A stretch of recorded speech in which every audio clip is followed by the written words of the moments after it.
जय जय रघुवीर समर्थ समर्थ म्हणतात की जवळजवळ 90% लोकांचं हेच मत आहे की सासू आणि सुनेचं कधीही पटत नाही। पण समर्थ म्हणतात की जर सासू आणि सुनेने दोघींनीही एकमेकांना समजावून घेतलं तर घरामध्ये कधीही वादविवाद होणार नाही।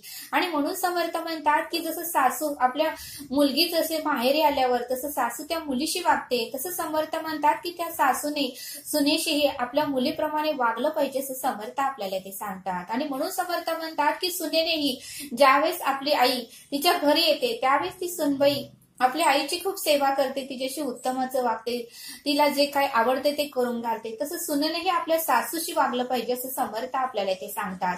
आणि म्हणून समर्थ म्हणतात की दोघींनीही एकमेकाला समजावून घेतलं तर ते घर एक स्वर्गच होऊन जाईल, ते घर एक मंदिरच होऊन जाईल असं समर्थ आपल्याला ते सांगतात। आणि म्हणून समर्थ म्हणतात की सासूनेही सुनेकडून जास्त अपेक्षा ठेवू नये आणि सुनेनेही सासूकडून जास्त अपेक्षा ठेवू नये। आणि म्हणून समर्थ म्हणतात की ज्यावेळेस सुनबाई जर कामानिमित्त बाहेर गेली असेल किंवा काहीतरी काम असेल तर ती बाहेर गेली असेल, तिला यायला जर वेळ लागत असेल तर त्या सासूबाईंनी तिला समजावून घेऊन घरातला स्वयंपाक केला पाहिजे। ती जर दमून आली तर तिला गरम गरम चहा करून दिला पाहिजे। जसं सासूबाई सुनेकडून अपेक्षा करतात तसं त्या सुनेलाही सासूकडून थोड्या तरी अपेक्षा असतात, त्या सासूबाईंनी पूर्ण केल्या पाहिजेत असं समर्थ आपल्याला ते सांगतात। आणि म्हणून समर्थ म्हणतात की जर एखादी सासू जर कामानिमित्त बाहेर गेली, तिला यायला जर वेळ झाला, ती जर थकून आली तर सुनबाईनेही तिला गरम गरम चहा दिला पाहिजे, गरम गरम नाश्ता दिला पाहिजे। समर्थ म्हणतात एकमेकींना जर समजावून घेतलं तर ते घर आहे मंदिरच होऊन जाईल, त्या घरामध्ये कधीही वाद होणार नाही असं समर्थ आपल्याला ते सांगतात। आणि म्हणून समर्थ म्हणतात की परिस्थिती बदलली नाही तर आपली मनस्थिती तर आपण नक्कीच बदलू शकतो असं समर्थ आपल्याला ते सांगतात। आणि म्हणून समर्थ म्हणतात की असं नातं निर्माण करा सासू सुनेचं की बाहेर जरी गेलं, कुठल्या कामानिमित्त डिमार्टला गेलं, बाजारात गेलं, काही खरेदी करायला जर कपड्याच्या दुकानात गेलं तर त्या लोकांनाही आश्चर्य वाटलं पाहिजे की या माईलेकी आहेत की सासू सून आहेत। ज्यावेळेस आपण त्यांना सांगू त्यावेळेसच त्यांना कळलं पाहिजे असं समर्थांनी आपल्याला ते सांगितलं। असं आपलं सासू आणि सुनेचं नातं असावं असं समर्थ आपल्याला ते सांगतात। आणि म्हणून समर्थ म्हणतात की जर दोघींनीही एकमेकांना समजावून घेतलं, दोघींनीही एकमेकींना जर इच्छा एकमेकीच्या पूर्ण केल्या तर ते घर हे मंदिरच होऊन जाईल असं समर्थ आपल्याला ते सांगतात। समर्थ आपल्याला एक छोटासा बोध सांगतात। समर्थ म्हणतात की एका घरामध्ये सुनबाई खूप गरीब कुटुंबातली होती आणि ती लग्न करून आपल्या सासरी आली होती, पण तिची इच्छा होती, ती खूप हुशार होती, शिक्षण झालं होतं पण तिला कलेक्टर व्हायचं होतं। पण आई वडिलांच्या परिस्थितीमुळे, गरीब परिस्थितीमुळे तिचं ती इच्छा अपूर्ण राहिली। तिची इच्छा होती की आपण कलेक्टर व्हावं आणि मगच आपलं लग्न व्हावं, पण आई वडिलांच्या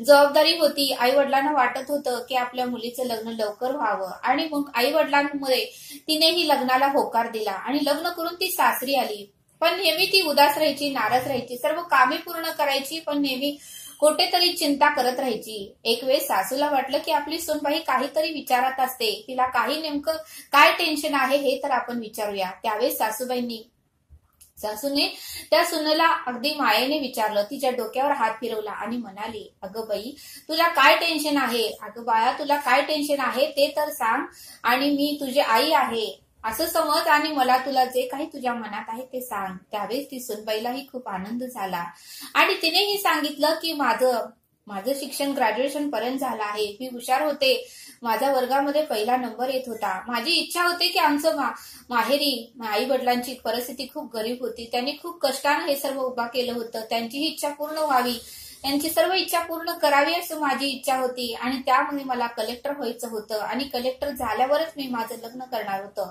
पण आई वडिलांच्या इच्छेमुळे मी लग्नाला होकार दिला आणि माझी अजूनही इच्छा आहे की मी कलेक्टर व्हावं। त्यावेळेस सासूबाई म्हणाल्या, एवढंच ना, मग तू काही काळजी करू नको, अजूनही वेळ गेलेला नाही, तू फॉर्म भर आणि तू अभ्यासाची तयारी कर, घरामध्ये जे काही काम आहे ते मी करेन। त्यावेळेस त्या सुनेला खूप आनंद झाला आणि तिनेही ऑनलाईन फॉर्म भरला, जे काही प्रोसेस आहे ते सर्व काही तिने पूर्ण केलं, पुस्तकं विकत आणली आणि तिने अभ्यासाला सुरुवात केली। तीही लवकर उठायची, घरातली सर्व कामं करायची आणि राहिलेली मग बाकीची कामं सर्व सासूबाई करायच्या।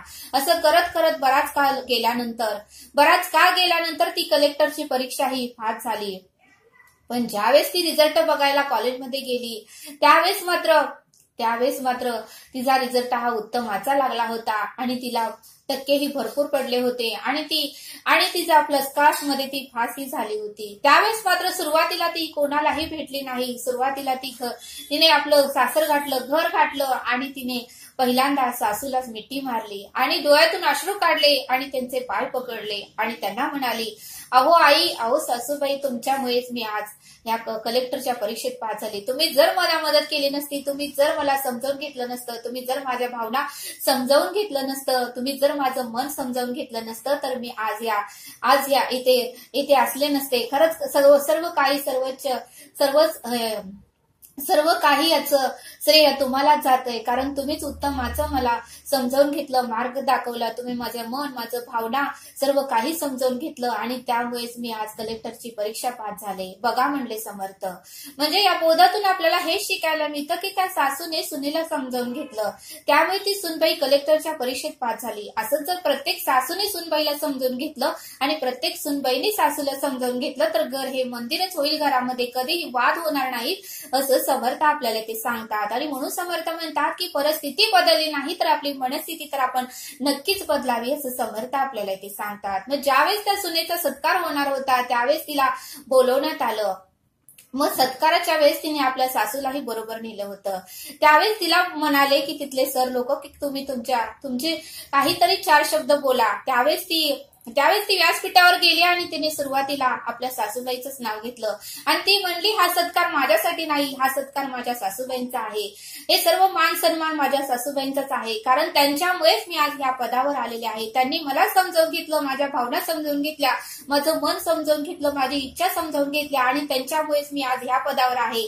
आणि तिने सासूबाईचं खूप कौतुक व्यासपीठावर केलं। त्यावेळेस सर्व लोकांनी जो काही समूह जमला होता त्या सर्वांनी टाळ्या वाजवला आणि मग तिने सासूबाईला व्यासपीठावर बोलवलं आणि मग त्यांचं दर्शन घेतलं आणि हार त्यांच्या गळ्यात घातला। बघा म्हणले समर्थ, म्हणजे सर्व स्त्रिय सुनबाईंनी सासूला दिलं। असं जर आपण सासूबाईंचं उत्तमाच्या कामाचं कौतुक केलं तर त्यांनाही आनंद होईल आणि सुनबाईच्या उत्तमाचं कामाचं कौतुक जर सासूने केलं तर सुनबाईलाही आनंद होईल आणि त्या घरात कधीही वादविवाद होणार नाही। आणि म्हणून समर्थ म्हणतात की प्रत्येक सासूने आणि प्रत्येक सुनेने एकमेकांना समजून घेतलं पाहिजे। सासू आणि सुनाचं नातं ठेवण्यापेक्षा आई आणि मुलीचं नातं आहे असंच समजून आपण या जीवनामध्ये जगलं पाहिजे आणि प्रत्येक दिवस आनंदाने घालवला पाहिजे। आणि घरातल्या प्रत्येकाने कुठलाही निर्णय घेताना त्या सुनबाईलाही विचारलं पाहिजे, तिलाही कधीही परक मानू नये। त्यामुळे ती सुनबाई आपलं घर मानत नाही। कोणताही निर्णय घेताना तिलाही सामील केलं पाहिजे, भले तो निर्णय आनंदाचा असू दे, भले तो निर्णय दुःखाचा असू दे। म्हणून समर्थ म्हणतात की घरातील सर्व कुटुंब तिच्याकडून भरपूर अपेक्षा करतात, पण एकच सुनबाई असते, तिच्यात एकच इच्छा असते, एकच अपेक्षा असते, ती मात्र सर्व कुटुंब मिळून तिची इच्छा आणि अपेक्षा पूर्ण करत नाही। इथंच चुकतं आणि त्यामुळेच वादविवाद होतात आणि वादविवाद एवढे टोकाला जातात की परत वेगळे व्हायचे सुद्धा निर्णय सुनबाई ते नवरा बायको पती पत्नी घेतात, असं समर्थ आपल्याला इथे सांगतात। आणि म्हणून समर्थ म्हणतात की काही जो हे टोकाचे निर्णय घेण्याचे निर्णय असतात ते त्याला घर आणि सासू सासरे ही जबाबदार असतात, असं समर्थ आपल्याला इथे सांगतात। आणि म्हणून समर्थ म्हणतात की प्रत्येक घरातील सासू सुनेने, सासरेने, पतीने, प्रत्येकाने त्या सुनबाईलाही समजून घेतलं पाहिजे आणि सुनेनेही घरातील प्रत्येक व्यक्तीला समजावून घेतलं पाहिजे, तर घर हे मंदिरच होऊन जाईल, असं समर्थांनी आपल्याला इथे समजावून सांगितलं। तरी आता आपण येथेच थांबू। धन्यवाद। जय सद्गुरू।